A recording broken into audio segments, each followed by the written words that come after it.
Hey there, everybody. Pete Pardo here from Comic Book Users and Sea of Tranquility. Welcome to another episode of the show where this is going to be a special one.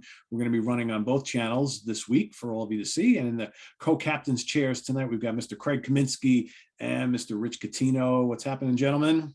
Hello again, guys. Ready to talk some Doctor Strange and the Multitude of Madness? Yeah. Or no, not multitude, multiverse. Multiverse. I can't know what a multitude. It's kind of like the film kind of seemed like a multitude of things, but yeah, multiverse. But it is a multitude of things they throw at you, definitely. No, right? Yeah, it's crazy. So we've all three of us have finally seen it. Rich, and we apologize. Chris Allo is under the weather and unable to join us tonight. We were going to do a foursome on this particular episode, but we're going to soldier on, the three of us. And Craig and I finally saw it this past weekend, and Rich saw it the previous weekend. So this, of course, is the second film in the Doctor Strange series. And I guess you could kind of say a continuation of things that happened in the recent Spider-Man No Way Home film. And diving headfirst into this whole multiverse thing, which it seems like that's where the Marvel Cinematic Universe is going now, right? So, yeah. So Rich, as the guy who saw this first, what was your impression of this Sam Raimi directed film starring Benedict Cumberbatch and Elizabeth Olsen and, you know, the normal cast of characters that we've seen in some of these Doctor Strange films and Rachel McAdams and whatnot? And we got an appearance by Bruce Campbell from the Evil Dead movies. Yep. Mm-hmm. Yep. Which Sam Raimi directed. Everybody knows that. Right? Yeah. His stamp was all over this film. I mean, you could tell it was a Sam Raimi film. Yeah. It's not always so obvious in the shots, but when the shots are the shots that are Sam Raimi shots, you can tell it's Sam Raimi. You know, it's they got that Evil Dead camera goes in and out thing. And the way it follows you down corridors and streets and things like that. Of course, the part at the very end of the movie where Doctor Strange is walking along the street and all of a sudden he gets the eye of Agamotto pops up on his head. That's like a Sam Raimi thing where everything seems normal at the end, but then get you, you know, with something. Yeah, he's when Bruce Campbell gets the what's that? Yeah, good. And when Bruce Campbell gets this, they put the spell on him. He's punched himself in the face right out of Evil Dead. Oh yeah, totally. Yeah, I mean, Sam was always really good with interjecting humor in some of the like more horrific elements, and this film, good chunk of this film is kind of a horror film for the most part. It is your typical superhero film, and I think he used a lot of techniques in this film that also reminded me of the two Spider-Man films he worked on, which was now quite a while ago, back when all this kind of stuff started. These superhero films started, the Spider-Man 1 and 2.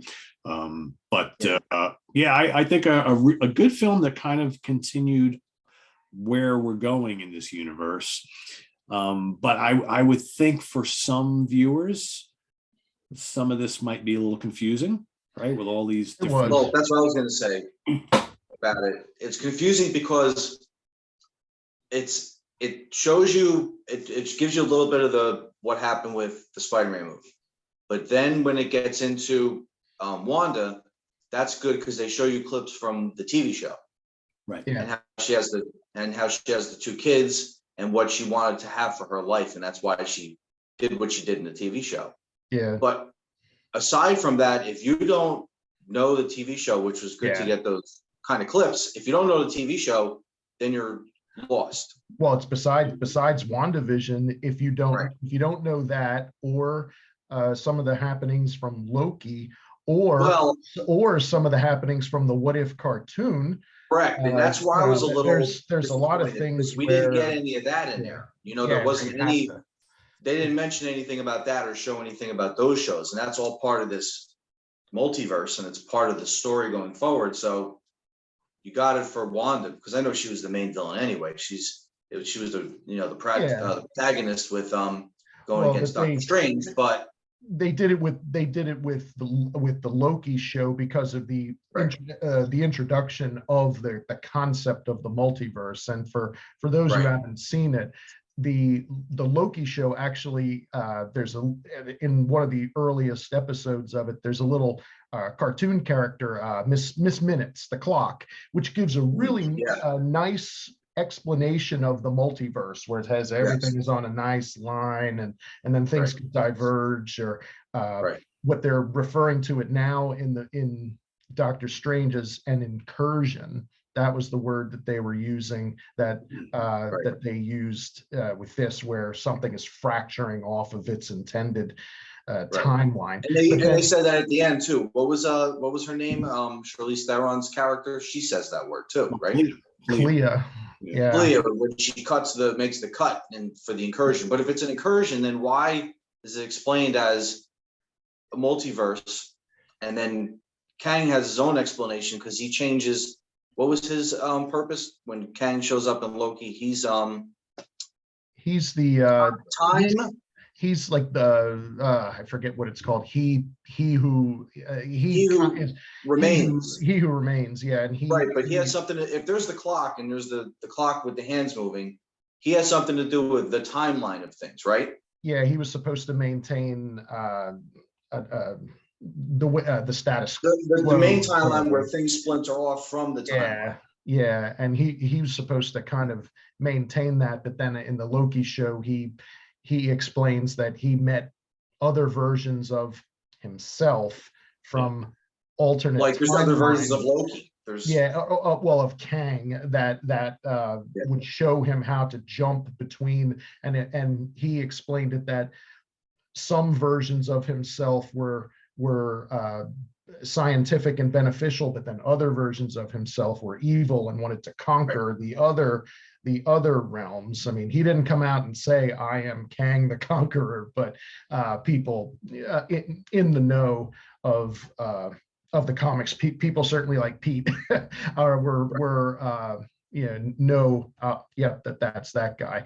Yeah, the Doctor Strange movie, at least some of the things that I enjoyed it, but how it's different from some of the other Marvel movies is that I think this is dealing more with some current happenings in the comics, whereas some of the, like the Infinity War, that's things in the comics, that's 30 years ago, and it's been in the consciousness of readers and such for many years. But some of these characters, like the America Valdez character, is quite new, to my understanding, in the comics. I had no idea who America Chavez was. I mean, Chavez. Yeah, but they're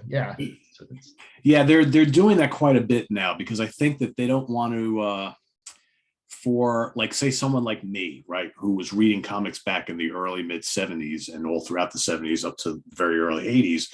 You had all these really popular storyline arcs that are going back 40, 50 years plus, and they're trying to mix it up so that they also can grab the attention of those who've been following the storylines from the last, like Craig said, the last 10, 20, 30 years. So there's this weird mix of the old stuff and the new stuff, old characters, classic characters with newer ones, old storylines kind of colliding with new storylines, so they can do things a little bit different, so that the source material that they're using is not all exact verbatim as it happened back in 1968 or 75, because then it becomes kind of predictable, right?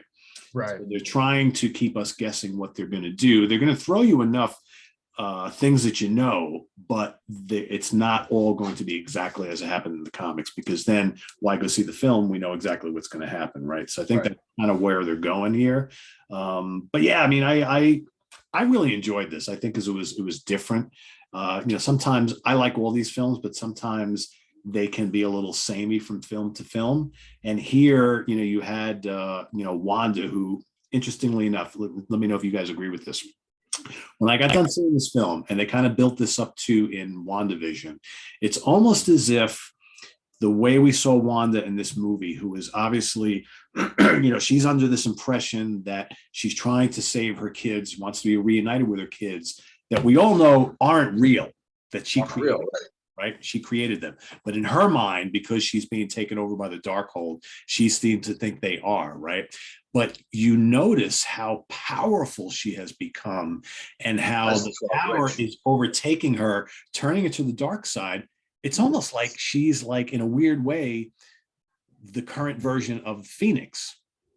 Yeah, I mean, or I guess it's supposed to be the one of the other multiverse versions of herself has taken over. They're doing the numbering system now too, where our MCU is the 616, and the other where they went to where Doctor Strange met the Illuminati, that's the 838. So 838, yeah. So I guess it would be the 838 version of Wanda went to the 616 version and took her over, because that's where Charles Xavier finds her, like locked up, like in her mind, like he's trying to free the current version. So I guess in other multiverses, she did have children, but then you notice when she did find her children in there, there's no mention of Vision. So yeah, we don't see him at all or talk about him at all. Right. I kind of thought the White Vision at least would show up in this movie, since we saw him in the end of WandaVision. I thought he would pop up somewhere in here. But the cameos that happened with the Illuminati, I thought was really cool. And my personal favorite part is when Wanda, or Scarlet Witch, just, I mean, from whatever when I saw Scarlet Witch in the comics, like when I was a kid, she was always seemed kind of weak, and she was just that was my point about Phoenix before. She was never this powerful. And in this movie, Scarlet Witch is just a total badass. I mean, she goes Thanos basically all over the Illuminati. Very dark to that dark side. In the show, she did that too. Yep. Yeah, but in this one, it was really, I mean, the best line I can remember from the movie, she says to Reed Richards, do you have a family? And he says, yeah, I have a wife and 2 kids. And she says, good, because you'll have somebody to take care of your kids. And then she just like tears him apart, after she like mangles Black Bolt, and the way she got rid of Black Bolt was incredible, right? He's getting ready to scream. He's got mouth. Yeah, what mouth? Yeah, that was. And then she turns Mr. Fantastic into like spaghetti, and and has the fight with Captain Carter, who looked smoking hot. Which she had she had that hair down and everything. Between her and Wanda, I was like, "Ooh, this is a nice fight here." But and then the alternate version of Captain Marvel being Monica Rambeau. Yeah. So which is in the comics, right, Pete? They've done that in the comics with her, right? Yeah. Yeah, and I guess you're just supposed to assume that in that multiverse, she was the one that found the injured Kree guy and got the power cosmic or whatever she has instead of Carol Danvers. But yeah, no, I mean, I thought it was pretty good. I mean, in comparison with the first one, which actually I went to see the new movie as a matinee, and before I left, I was actually watching the first movie on Disney Plus to refresh my memory. And so it was as fresh as it was going to be when I went to see the new one. And I think they were kind of equal. I mean, there were confusing parts about the first one too, since I'm not as versed with Doctor Strange as some of the other characters like Spider-Man or the Hulk. But this one had some good fighting scenes in it, and a lot of little things, the cameos, and the whole part where Doctor Strange and America are being thrown through all the different multiverses and all the little spots that they make. And I didn't see this, but if you guys did, it's more power to you. But I had to watch one of these recap episode things on YouTube, and they said in one of them they passed right by the Living Tribunal. So going so fast I couldn't notice that. Right, I know. I thought I saw Kang in there though. I thought I saw a statue. Or am I seeing things? Was I seeing things? I thought I saw him. The one that I watched didn't mention that, but it actually had a still picture, and it was like they had the three faces of the living tribunal. It was like as they were going through that. I didn't see it either. but I was hoping when they did that though, you would have seen like there was talk about Ghost Rider showing up. We should have seen somebody like him, you know, in there, or another cameo.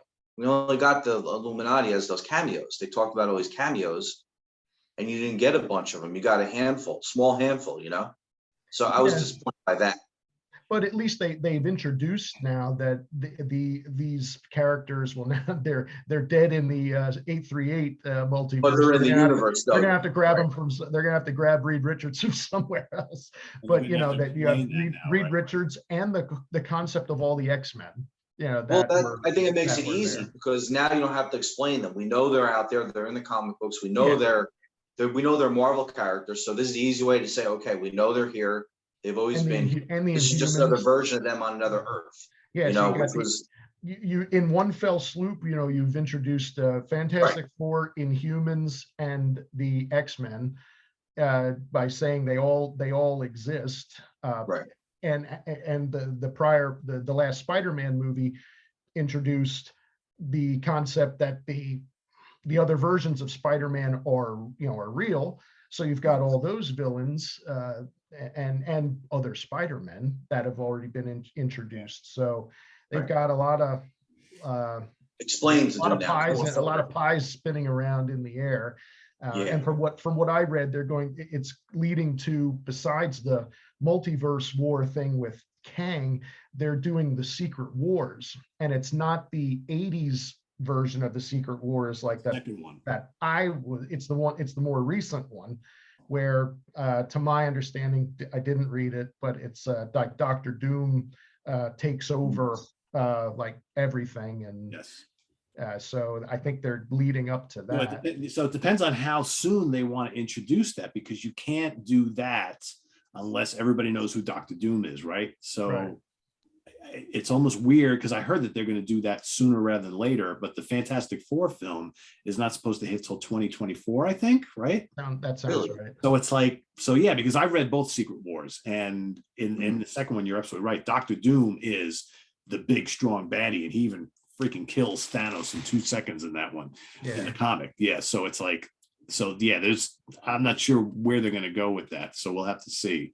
But one thing I did find, I was just thinking about yesterday, it's like, you got Reed Richards, Mr. Fantastic here, and he does talk about how he's got a wife and 2 kids. Mm-hmm. So if you remember in the WandaVision show, you had Agatha Harkness, right, as the other witch, who in the comic is much older, right, and all this kind of stuff. Now she's getting her own series on Disney Plus. Well, in the comics, she is introduced into Marvel lore as the old lady who turns out to be a witch, who is the nanny of Franklin Richards, who is the son of Sue and Reed. Okay. So you have to wonder somewhere down. I mean, I don't know when the Agatha Harkness show is coming out. I really don't know why we're getting an Agatha Harkness show, but you have to wonder if that storyline might somehow be part of it. Because what else would they give her to do? Well, nothing else to do in the comic. How do you go from there with the Multiverse of Madness and how they ended that? And then we have the Loki show with Kang, and then you have also Ant-Man, another Ant-Man with the quantum realm. Yeah, Kang's right. It's getting a little Ant-Man movie. It's not even a little confusing. It's very confusing because they don't give us enough information in the multiverse. It's like, I think we talked about this on another tape and Pete. It's almost like a play setter for where we're maybe going, but we don't know where we're going, because you got to follow the shows, you got to follow the rest of the movies that are coming out. But you only know what happens between Doctor Strange and Scarlet Witch, but everything else is happening in the universe, but nothing was pulled into this, right? They've established that they screwed it, that things are screwed up, that Doctor Strange screwed things up with the spell that he did in Spider-Man. Right. Loki and Sylvie screwed things up in Loki by bumping off the Kang and their who was like a gatekeeper. So things are already, and now at the very end of Doctor Strange, Clea shows up and says to Doctor Strange, there's an incursion, so now we're going to go to the dark dimension and fix it. So does that have anything to do with that could be Doctor Strange 3? I mean, but you also have Moon Knight. How does that fit into it? And why didn't we see Ghost Rider or something like that? Where's the connection to the darker characters if the multiverse of madness was supposed to be focused on more of the darker stuff, right? More horror. I don't know if they're introducing that. To my understanding, around Halloween time, I mean, you guys probably heard this, they're having a Werewolf by Night one-off or something, which will have Moon Knight in it. And then who knows if they'll try to throw the Black Knight into that, because it kind of that's the other Eternals. I forgot about that with the Eternals. The Eternals and Blade doing the voiceover, right? Yeah. So I mean, I think you're right. You got all these things that like are not matching together, and you know there is something behind everything. You know that they've got this all planned out, and we're all probably sitting here like, what the fuck is going on? None of this shit seems interconnected, and then all of a sudden, boom! It's all going to make sense, and everything is going to come together perfectly. That's why I was hoping, and I enjoyed Doctor Strange, but I was hoping we were getting a little more hinting towards that, but we didn't. You know, and I like the Moon Knight show too, so I was hoping some connection to that, or how it connects to the Eternals and Blade and a couple things like that, but we didn't get any of that. Did you guys see the photograph yesterday? They released a trailer for the new Thor film, right? And then they had a photograph of both Valkyrie and Jane Foster in the Thor garb sitting next to each other on these two thrones. And next to Jane Foster's throne was the statue of like the Jaguar god, which was also in Moon Knight. So really, I did not see that. Yeah, you got to go look it up. It's all it's all over the internet. I saw it yesterday, and so now I'm thinking, all right, no. So now are they going to try and I don't know, right? But it's just I don't know. Yeah, I think if you're calling it the multiverse of madness, there should have been more multiverse. We got a lot of multiverses when they were jumping through the different universes, but we didn't see anybody else to connect to anything else in the universe aside from the Illuminati giving us those characters that we know are now introduced. Well, and they got rid of the Darkhold is gone, they said, from all realities, right? And the what's that book called? Vishanti, something. They didn't destroy that, but they said in the Doctor Strange movie that the 838 world used the Book of Vishanti to get rid of their Thanos in their world, but then Doctor Strange had gotten corrupted in their world. They had to kill him. So they think that the 616 Doctor Strange is going to eventually do something like that too. So I guess that's why they're not very trusting of him, and that maybe that's what we'll see in the third Doctor Strange movie, whenever that pops out. But yeah, that might not. It's got to be something that connects the timeline, whether it's the Ant-Man, the quantum realm, or Loki and Kang and what he does, or Doctor Strange and a spell or something, because everything is too fractioned off now, and it's hard to follow how everybody's. Are we in the same universe now? Are we on the same Earth? I don't know. They didn't say that. Are things restored back to that one Earth that now the X-Men can be on the same Earth with Doctor Strange and also too, what about Spider-Man? Where is he in this now? How does he fit? If nobody knows who Spider-Man is, if he's Peter Parker, nobody's supposed to know that, right? No, not now. Yeah. Right? How does that work into it? And does Doctor Strange still know that he's Peter Parker? No. You know that or not?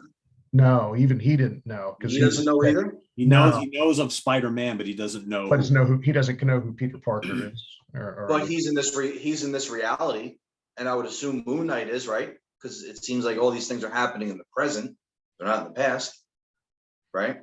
Yeah.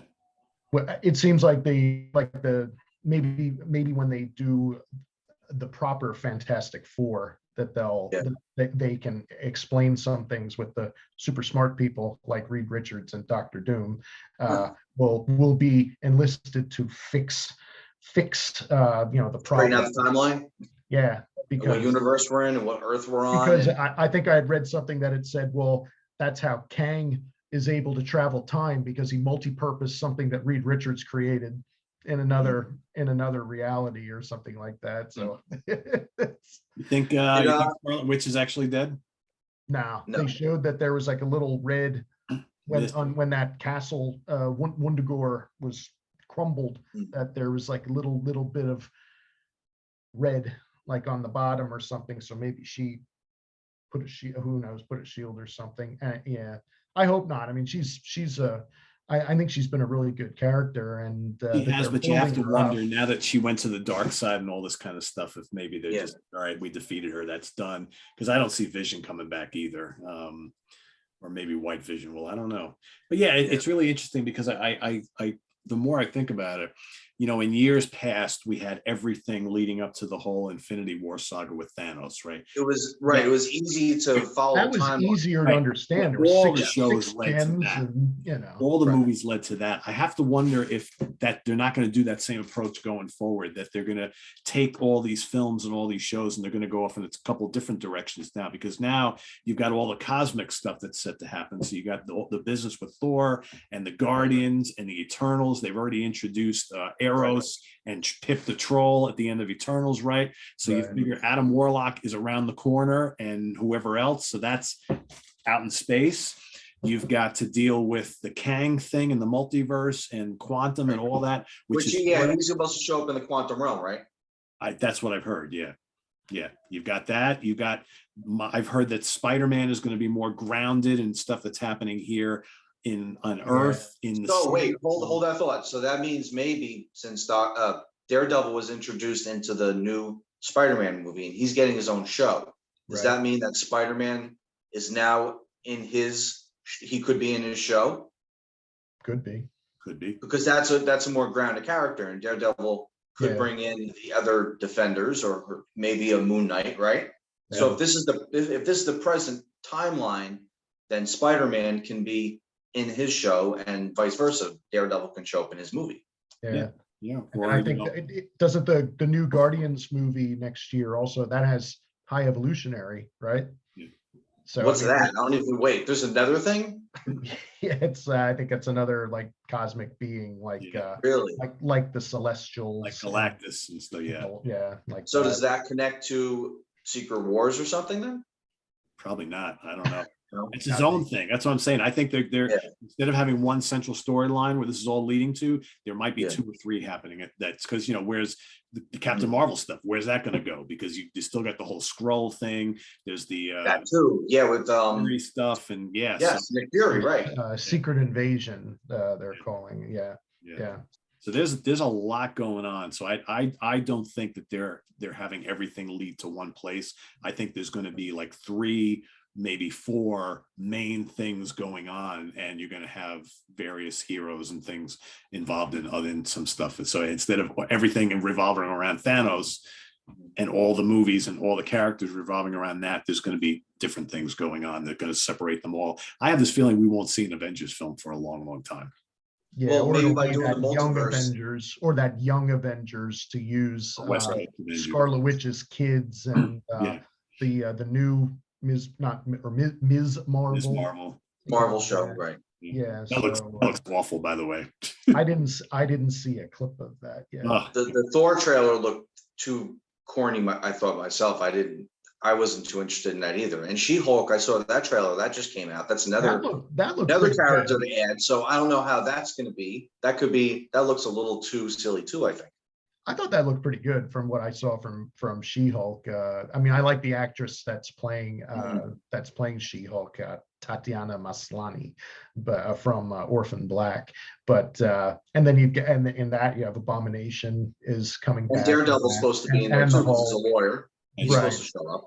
Yeah, so that I think looks pretty good. I mean, I don't think they're going to go too deep into alternate realms and such with She-Hulk, but I think it'll be a fun show. No, they got to try and connect them between these shows on some kind of consistent timeline in the present, and then you can have maybe a couple other things that are happening, someplace else, depending on who it is. But especially with the Daredevil show maybe coming next, and then you got Moon Knight, which had a season. You got Werewolf by Night coming in October, Everybody's got to start connecting the dots. But I think Pete's right though. There's so many different things going. I can't logically see everything coming together into one movie, because that movie would be like 4 hours long, or more, and with way too many characters and things going on. I think it's kind of just like in the comic world. You have some limited series over here and limited series there. Maybe the characters will cross, but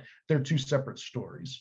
Look what happened with Infinity War and Endgame, though. You had everybody there. They just pulled everybody in. So you could technically get all these heroes and villains together in another movie. If they're in the multiverse, right? They're leading up to introducing the multiverse, right? They're leading up to Secret Wars, but then it's not necessarily the Battle World Secret Wars like from the 80s. I think it's a little different. I mean, right, Pete? It's not the same one where it's just. Yeah, the one from the 80s was like about a dozen heroes and a dozen villains, and and let's just put them together and fight, But the newer one, I think, was a little bit more intricate. Yeah, we'll see. I don't know. And we have Wakanda Forever coming up in a couple of months. So from what I've heard, that's going to introduce Atlantis and Namor the Submariner. Right. Oh, really? Okay. Yeah. I just hope going forward, if you got the multiverse and it was a darker movie, keep that going for Moon Knight and then Werewolf by Night and maybe even Daredevil. Keep some of the tone. Yeah. Keep the same tone a little bit darker for these characters because they're darker characters. Don't back off on the humor a little bit because they do that a little too much. Especially that last scene in Doctor Strange, the credit scene. Well, that's because Bruce Campbell and I know and it's Sam Raimi, but I was like, come on, really? We need to have that again? Come on, we saw that in the movie already. That was just useless. They could have gave us a worthwhile cameo, I thought, instead of that silliness. He's been in all the Sam Raimi movies, so you got to throw him in there. True, but he had his part though. I was looking for something. I was looking for something more. Give us another cameo to lead to the future, to the next show or something else. So what would have been nice is a little teaser for the upcoming Wakanda film, which would have been something like that. Let's lead into something else. It's not more comic relief. I was disappointed by that. I don't even know what they're doing with that. Since the actor had died. I mean, I don't know what they're keeping it really tight-lipped. So I don't know. Yeah. Oh well. So I think end result is, personally, I enjoyed Doctor Strange 2, Multiverse of Madness. I did feel the first maybe 40 or 45 minutes, everything was feeling a little rushed, but I really liked the end of it. I thought the second half was really, really strong, but I enjoyed it. Comparing it to the first movie, they're two really different films. Yeah. I like them both. I don't, but I enjoyed this. I thought it was good, and we'll see where all this goes, right? Mm-hmm. Yeah, it should be fun. Yeah. Cool. And confusing, even more confusing. Yes. Yeah. If I wouldn't watch I really do pay attention, but I have to watch those recap shows after I get done watching each episode, of Moon Knight or Loki or whatever, because they really break down the minutia, and it's like, where it's like, I didn't see that, I didn't know that, or it's. That's what I mean. I think they got to get a little more focused and start connecting some of these dots now. It's all over the place. And was it me, or when they were in the second half of the movie, when they were up on that mountain thing where they had the Scarlet Witch's throne, those three giant creatures were there? They were awesome looking, by the way. They were really cool looking, but they almost looked like, for a minute there, I was like, are those man thing creatures? Because they had the kind of things hanging there, but then they had the mouths. So man thing mouth. So I was like, all right, that's not the thing that I saw, and again, not familiar with the comics, but it said Catone. Is that CHTTON? That's what they were supposed to look like. It's with Agamotto. They were the Vishanti gods or whatever they were called. They were supposed to maybe look like him. Don't know.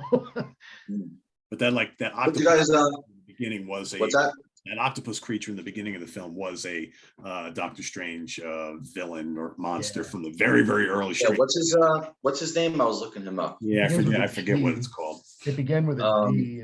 I don't remember. But that was some really good special effects, by the way. That whole fight in the city. The whole fight in the city was really cool. Yank the eye out. It's that was very Sam Raimi too. Very Evil Dead.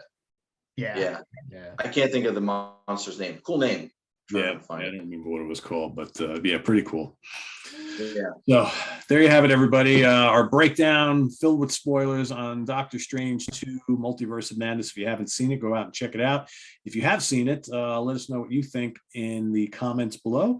Thanks for watching, everybody. Visit it for Sea of Tranquility, folks. Visit us on the web at www.seaoftranquility.org. Check us out on Facebook and here on YouTube all together all the damn time. If you're a Comic Book Geezer fan and watching us on Comic Book Geezers, tune in a couple days for another episode.